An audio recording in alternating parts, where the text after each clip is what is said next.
એક વરની કમાણી છે, એક વરસાદે તાણી છે. એટલે આજે જગતનો તાત જગતના નાથને બે હાથ જોડીને વિનંતી કરે છે કે કોઈ કારણ વગરનું રાજકારણ તું અમારી હારે રમ્યો છો. 4 મહિના પહેલા ઈ જ ભાવ ને ઈ જ લાગણીથી બે હાથ જોડીને કહેતો હતો કે બાપ વરહી જા. આજે ઈ જ કુદરતને ઈ જ ખેડૂત ઈ જ બે હાથ જોડીને અને હાથ ફેલાવીને કહે છે કે બાપ તું હવે ખમૈયા કર.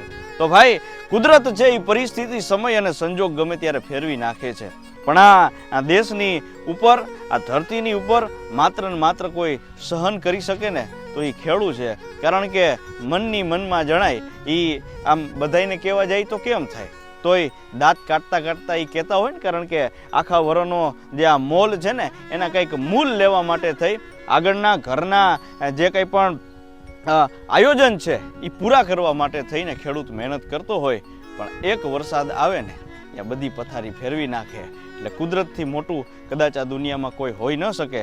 અને સહન શક્તિની અંદર જો સ્ત્રી પાત્ર પછી કોઈ આવતું હોય, જો કે પહેલાં આવતું હોય તો એ માત્ર ને માત્ર ખેડૂત છે. એના સિવાય બીજું કોઈ નથી. બાકી ટાઢા છાંયે બેહી ડાઈ ડાઈ અને મીઠી મીઠી વાતું થાય અને કામ કરવા આવી તો ખબર પડે કેટલી વીએ હો થાય.